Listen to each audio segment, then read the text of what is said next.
శ్రీ గురుభ్యో నమ. నేను మీ ప్రసాద్. మీరు చూస్తున్నారు ప్రసాద్ పూజ టెంపుల్ బ్లాగ్.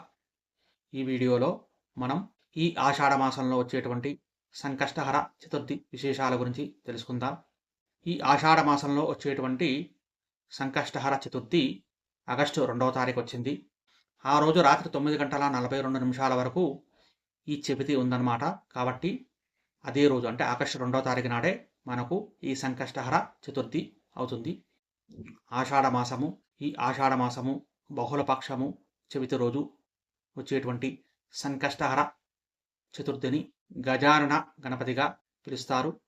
అలాగే విష్ణుపీఠంపై మనము ఈ వినాయకుడిని పెట్టి పూజించాలన్నమాట. ఇది మనకు ఏ రకమైన వివాదం లేదు. అయితే ఒక చిన్న సమస్య కూడా ఉంది ఈ నెల. ఎందుకంటే ఈ ఆషాఢ మాసంలో మనకు హైదరాబాద్లో ముఖ్యంగా సికింద్రాబాద్ ప్రాంతంలో ఉజ్జయిని మహంకాళి బోనాలు జరుగుతాయన్నమాట. కాబట్టి ఆ సందర్భంలో మామూలుగా ప్రతి ఒక్కళ్ళు కూడా అమ్మవారికి బోనాలు సమర్పించడం ఆచారం ఉంది. కొంతమంది మద్యాన్ని మాంసాన్ని కూడా వండుకొని తిని ఎంజాయ్ చేయడం అనేది ఇక్కడి ప్రాంతాల్లో చాలామంది చేసే ఆచారం ఉంది. మరి వాళ్ళు ఈ సంకష్టహర చతుర్థిని పాటించాలా లేదా అనే ఒక చిన్న సందేహం కూడా ఉంటుంది. అయితే దానికి సమాధానం ఏమిటంటే, మామూలుగా ఒక నియమం పెట్టుకొని, ఎందుకంటే 11 నెలలు కానీ అంటే ఒక సంవత్సరం పాటు సంకష్టహర చతుర్థిని నేను పాటిస్తాను, లేదా 21 నెలలు నేను సంకష్టహర చతుర్థిని పాటిస్తాను అని ఒక నియమం కనుక పెట్టుకొని దాన్ని వాళ్ళు కనుక పాటిస్తూ కనుక ఉంటే మాత్రం ఖచ్చితంగా ఈ సంకష్టహర చతుర్థినే వాళ్ళు పాటించాలి. అంటే అమ్మవారికి బోనం సమర్పించవచ్చు, శాఖ సమర్పించవచ్చు, అంతవరకే. ఉపవాసం ఉంటూ సాయంకాలం కూడా సాత్విక ఆహారం తీసుకోవడం వాళ్ళు చాలా మంచిది. ఇక మిగిలిన వాళ్ళు అంటే సంకష్టహర చతుర్థి రోజు వినాయకుడి దర్శనం చేసుకోవడం, వినాయకుడి పూజ చేసుకోవడం మాత్రమే చేసుకునే వాళ్ళు ఎవరైనా కనుక ఉంటే వాళ్ళు ఆ రోజు అంటే వినాయకుడిని దర్శనం చేసుకొని మామూలుగా ఆ వినాయకుడికి పూజ చేసుకొని సాయంకాలం వరకు ఉపవాసం ఉంటే సాయంకాలం వరకు ఉపవాసం ఉండి ఆహారం తీసుకుంటే బెటరు.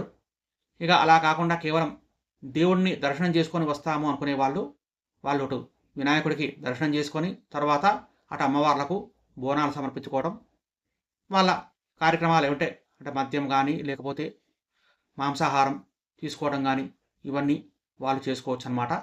ఇది ఈ నెలలో అంటే కేవలం ఇది ఒక సికింద్రాబాద్ ప్రాంతంలో ఉన్న వాళ్ళకు మాత్రమే ఇది వర్తిస్తుంది. మిగిలిన వాళ్ళ ఎవరికి బోనాలు ఉండవు కాబట్టి వాళ్ళు యథాప్రకారంగా వాళ్ళ ఈ వ్రతాన్ని సక్రమంగా ఆచరించుకోవచ్చు. ఇది కేవలం సికింద్రాబాద్ ప్రాంతంలో ఉండే వాళ్ళకు మాత్రమే ఈ వీడియో అన్నమాట. కాబట్టి బ్రీఫ్గా చెప్పాలంటే సంకష్టహర చతుర్థిని అటు పాటించండి. 21 నెలలు నియమంగా పెట్టుకునే వాళ్ళైతే ఉపవాసం ఉంటూ అటు సాత్విక ఆహారాన్ని రాత్రిపూట తీసుకోవడమే వాళ్ళు మంచిది. కావాలంటే వాళ్ళు అమ్మవారికి బోనాన్ని సమర్పించడం, శాఖ సమర్పించడం ఇంతవరకు చేయవచ్చు. అంతేగాని మాంసాహారాన్ని మాత్రం వాళ్ళు దయచేసి తీసుకోకండి. మిగిలిన వాళ్ళందరూ కూడా అంటే ఈ 21 నెలలు లేదా 11 నెలలు ఈ ఉపవాస నియమాలు ఏం లేని వాళ్ళు ఎవరైనా ఉంటే వాళ్ళు వాళ్ళ యొక్క నిర్ణయాన్ని వాళ్ళు యథాప్రకారంగా తీసుకోవచ్చు. ఇది ఈ వీడియో. ఈ వీడియో కనుక మీకు నచ్చితే లైక్ చేయండి, షేర్ చేయండి. అలాగే మన ఛానల్ని కనుక సబ్స్క్రైబ్ చేసుకోకపోతే దయచేసి ప్రసాద్ పూజ టెంపుల్ బ్లాగ్ అనే ఛానల్ని సబ్స్క్రైబ్ చేసుకోండి. గోబ్రాహ్మణేభ్యః శుభమస్తు నిత్యం. లోకా సమస్తా సుఖినో భవంతు. స్వస్తి.